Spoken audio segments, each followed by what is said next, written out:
What's up, ladies and gentlemen? Welcome to another primary source walkthrough. This time we are going to be talking about the Congressman Arthur Miller, a Republican from the state of Nebraska, talking about homosexuality in 1950.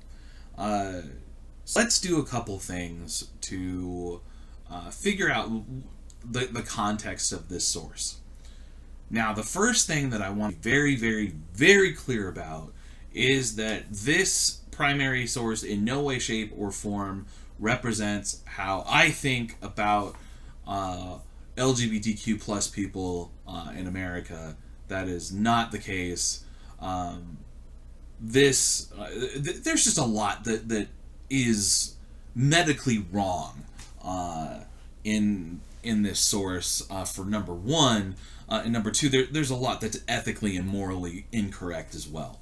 But why we're reading this is because we have to understand the way in which certain Americans, and a lot of Americans in the 50s, quite frankly, thought about sexuality, number one, but number two, how those thoughts about sexuality impacted or had some sort of effect on policy vis-a-vis the Cold War. And that's really what we're talking about here. This is why I wanted you to read this. Number one, I want you to read it to understand, like, the number one, gay people have been here in the United States for forever. It's not a new thing. Number two, attitudes towards LGBTQ people have been historically awful, and we'll see that here.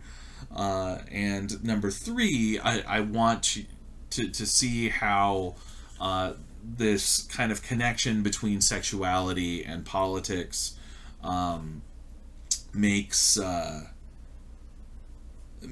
its face shown in this in American history. There's a strong connection here.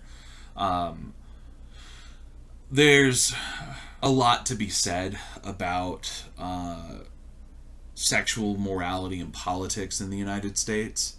I think we see that even now. It's interesting how things have changed. North Carolina, for example, there's a Senate race happening between the Republican Tom Tillis and the Democrat Cal Cunningham. Cal Cunningham had some text messages exposed that suggest some infidelity in his marriage. But if you read the text, they're like the most G-rated sex that you've ever read in your life. He's like, I just want to kiss you. And it's just like, bro, get out of a Disney movie. It's kind of funny. But, that gave people pause for a minute. But then people were like, well, this isn't so bad. I mean, as we'll see later on in the semester, we were willing to entertain impeaching a president in large part because of sexual impropriety through the guise of something else. The Clinton impeachment is fascinating, and we'll talk about it when we get there. A low point in the 90s, and that's saying something because there was a lot of bad stuff that happened in the 90s. Anyway, so Arthur Miller, to get back to our subject, is explaining why homosexuality is dangerous to the United States. And so he's offering this amendment to have background checks for this arm of the federal government, the Economic Cooperation Administration, and he wants to ban homosexuals from serving in the federal. So he opens by saying, like, I can't really give you all of the lurid details of what gay people do in the privacy of their own bedrooms. But we're going to talk about some of it. He says, it will be necessary to skirt some of the edges, and I will use certain Latin terms to describe some of these individuals. Like he's very scared of sex. Like, bro, Like, I'm an asexual person, and I'm not this scared of sex. Like, come on, get real. In any case, he is especially concerned that gay people are employed by the federal government. And he notes that in the State Department is the part of the federal government that in charge of foreign policy, 91 people had been asked to resign because they were homosexuals. And he keeps asking this question again and again and again. Where did they go? What happened to these 91 gay people? Well, I'm so worried about them. And now he's going to get into a little bit of what he thinks a gay person is. And he says that they're sex criminals. I mean, he says that quite literally.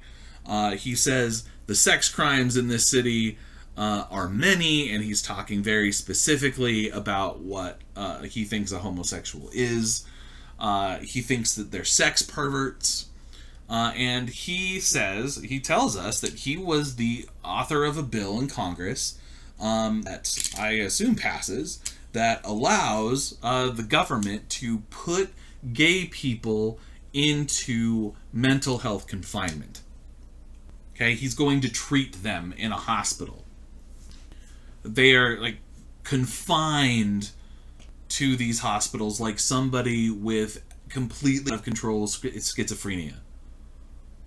Like that's the sort of level he's talking about here. And he says they are sex perverts.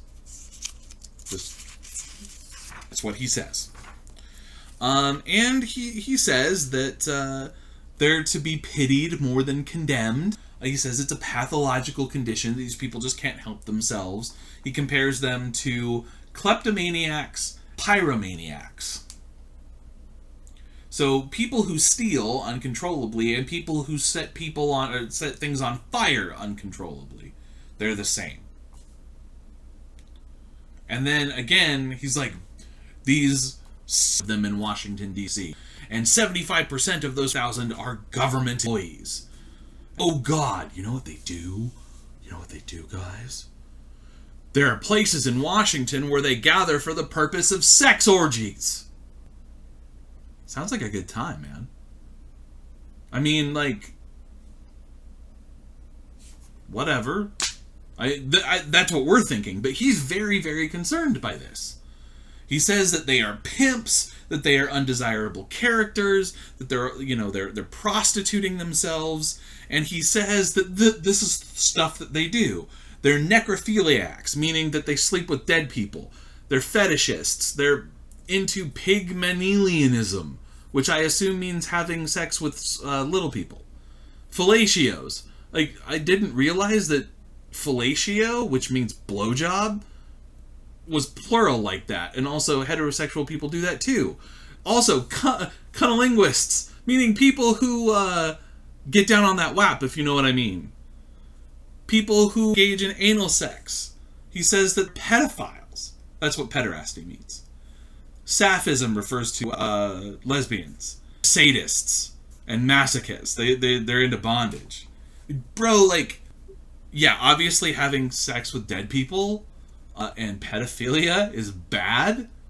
I think we can agree on that, but the rest of it, pretty normal as far as we're all concerned. But he is concerned now with, like, all of this. He's like, man, this guy must have the most vanilla life. He probably can't even look at his wife without feeling guilty. Anyway.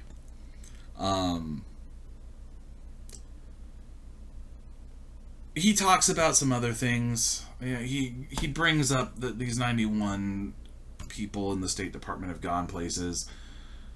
He talks about how they have these weird kind of this weird vocabulary. Something about bull dickers. I don't know what that means, man. Or he is a fish, or he's a punk. I don't know what a rug party is, and I'm scared to Google it. I don't want to find like right this minute, but you know what? If in the name of search you want to Google what rug party is, what he's talking about right here, you go right ahead. I don't need that in my search history. There's a million things that I'm willing to do for my students, but going into the depths of pornography on the internet is not something that I need to do for you. If you want to find out, you can do that on your own. In any case, he's really worried about these people and all of the stuff that they do. It sounds like they're having a great time. Not something that I would participate in, but you know what? If these people are just living their lives and enjoying the pursuit of pleasure, like, good for them. Awesome. I'm happy for them. In any case, here's where the Cold War connection comes in. And I want to remind you that there's a point to all of this. If you're like watching this video going, I never thought I'd hear my professors talking about blowjobs. Good.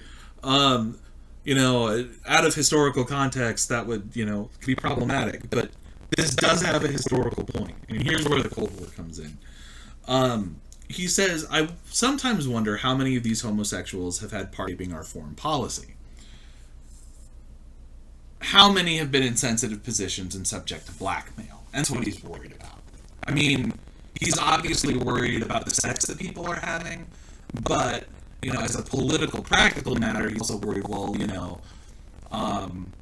what if the Russians or other communists got a hold of this stuff, like photos or evidence that this person is a homosexual, and use that to blackmail them into doing something that would not be in the interest of national security.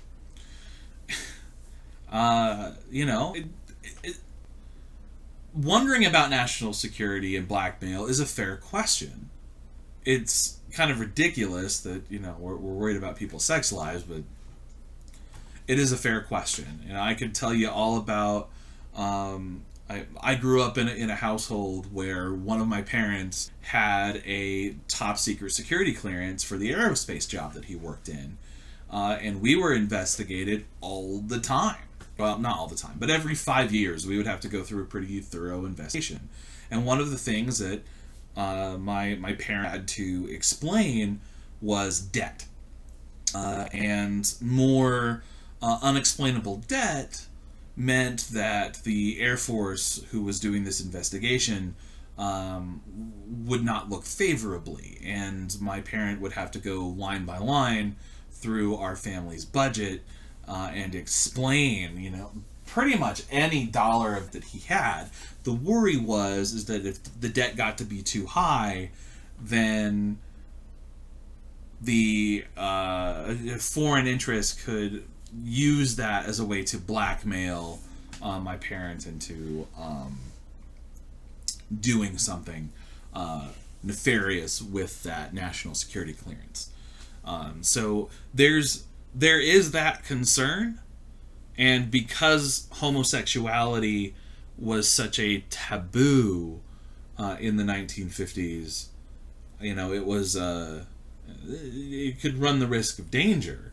And, if somebody had the goods on you and could out you, then that could pose an existential threat to you. Not just, your job, but your life.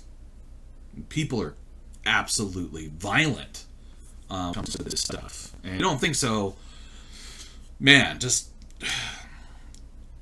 well, I have a book called A Queer History of the United States that explains it pretty well. But also just, look at the way people are up in arms about this, that, and the third thing, even in 2020. Anyway, he makes a really interesting claim here. He says that it is a known fact that homosexuality goes back to the Orientals. He means the Chinese here, because he references Confucius. And that the Russians are strong believers in homosexuality. Okay, so number one. Gay people have been around since the beginning of human history. I mean, that's just the way it is. There are people who are attracted to people of the same gender. And they act on it. And China was not alone. Go to ancient Greece, man. Like, that stuff is enshrined in the literature. It's enshrined in the art.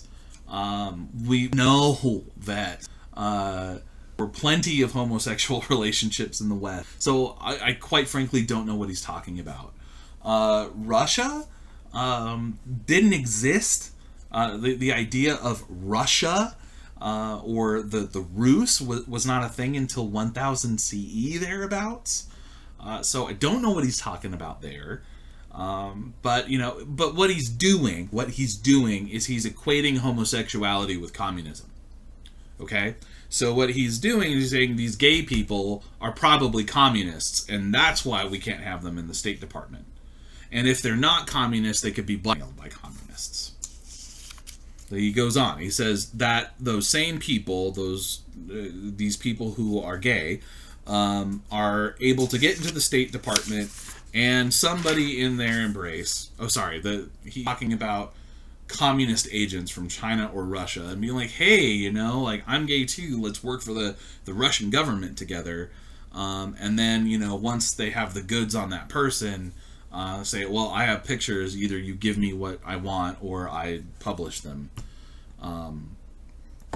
Yeah. So,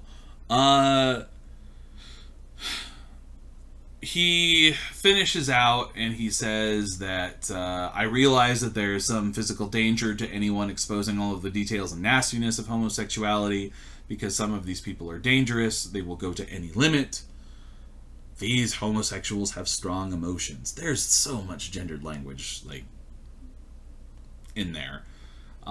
He says they are not to be trusted, and when blackmail threatens, they are a dangerous group. So he's worried about violence. And then he says something about discharging them from the army, and, gay people have not been able to openly serve in the American military for a long time. That's different now because under Barack Obama, the policy of don't ask, don't tell ended. Though, there's some put to bring it back.